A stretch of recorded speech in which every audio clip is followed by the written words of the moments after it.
而家呢，市場多咗好多壞消息啊，嚇到大家都唔敢入市。但係不知不覺啊，美股 S&P 指數已經喺最近最低個位由4835點反彈去到最高5465點啊，2個禮拜左右已經升咗13%。其實呢個升幅真係好誇張噶啦，應該係由美國建國開始呢，呢個上升速度嘅出現次數應該兩隻手都數得晒噶啦。咁或者喺上條片已經講咗啦。如果呢2個禮拜冇跌穿到4835點，咁美股見底嘅機率呢，大概會去到50%噶啦。因為以美股50年嚟嘅數據啦，短股災發生嘅機率呢係60%左右。法仔對股災嘅定義即係話美國 S&P 指數下跌咗20%就係股災啦。大概有50%嘅機會啊，當佢跌咗20% 嘅時候，2個禮拜內就會見底。咁短股災發生嘅機會呢，就係大概60%左右，因為仲有一次機會就會喺5個禮拜內見底嘅。如果你真係想知道嘅話呢，你可以睇翻我上條嗰條影片啦。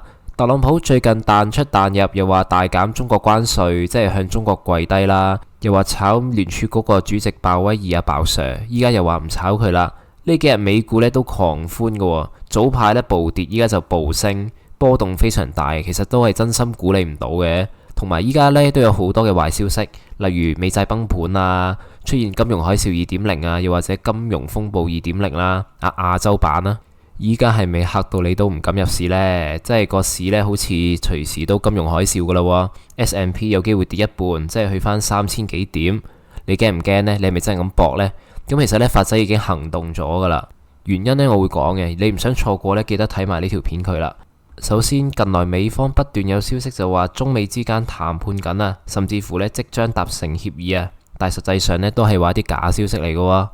中國外交部發言人最新呢就表示，中美呢未就關稅問題進行過任何嘅磋商或者談判，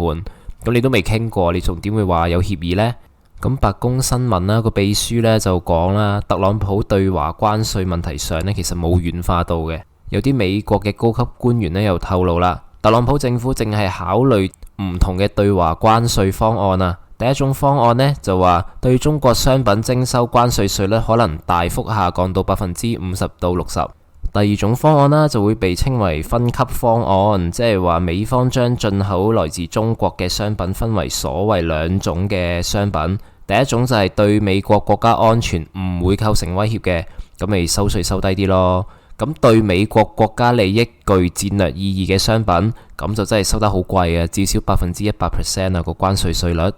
咁特朗普就話禮拜二呢會轉態嘅，即係話大減中國關稅，但係就唔會話係變零嘅。咁另一邊廂啦，大家都喺度傳啦，就話美債出現危機啦，因為美債一旦爆煲呢，就會即刻出現金融海嘯啊。咁美國國債其實就係全球最具信譽、流動性最高嘅資產之一嚟嘅。咁今次如果真係爆煲啦，即係話美國還唔起錢啦，全世界最有信心嘅金融資產都變得唔安全嘅時候，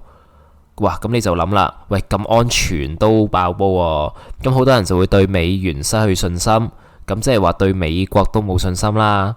咁而美股係用美元去計價噶嘛，咁所以好多人呢都唔會揸美股啦，因為無論你美股升得幾勁都好。因為如果你美元係冇信譽嘅話呢，大家當佢只係廢紙嚟嘅啫，咁所以你升幾多都好啦，都冇咩用啊，因為大家都唔信佢啦，唔再用美元啦，有機會廢紙有時一張都嫌唔多啊，咁啊走得快好世界啦，梗係咁大家唔用美元呢，咁即係話關於所有美元計價嘅資產都會拋售啦，然後換成其他嘅資產，例如黃金、白銀、歐元、人民幣、加密貨幣等等。因為佢就唔要美元啊嘛，依家咁好多時候大戶啦喺開市之前呢，其實已經做晒手腳噶啦，咁啊製造一個大量拋售美股嘅現象，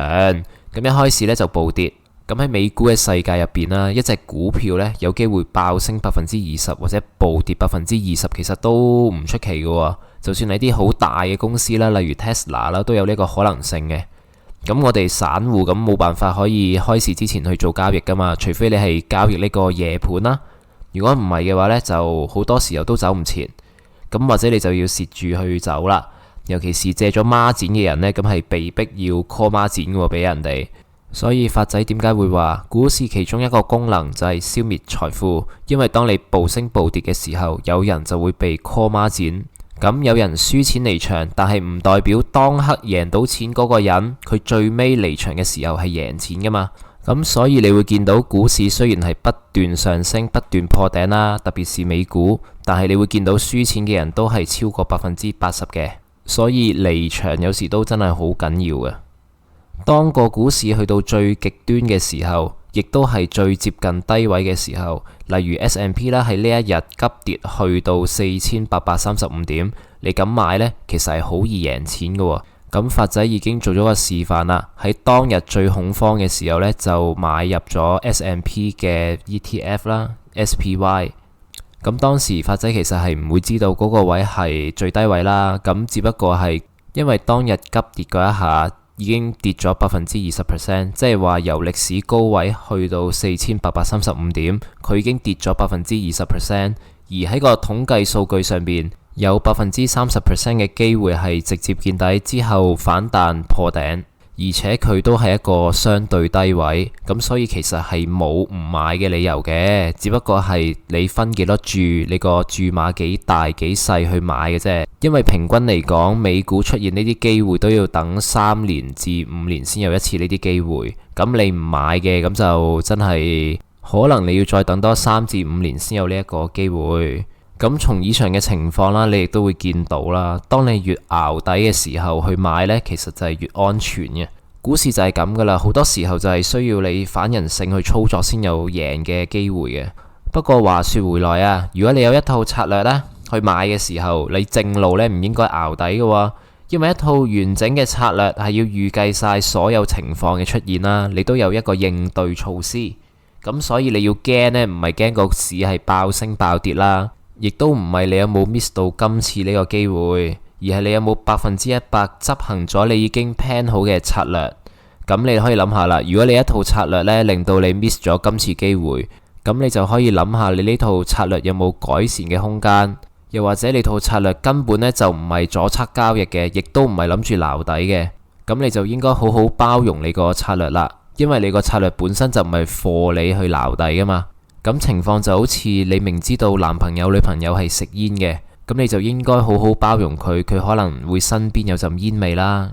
每個人啊，每套策略都有一個缺點嘅，你揀得去嘅，咁正路就應該要好好包容佢啦。咁而發仔嘅策略呢，其實好簡單嘅啫，都係逢低啦，得閒呢先買，之後就會等高位賣出。而個問題就係你點會知道呢一刻係一個低位呢？好簡單啫，我哋用一個標準去判斷。咁你覺得會唔會破頂呢？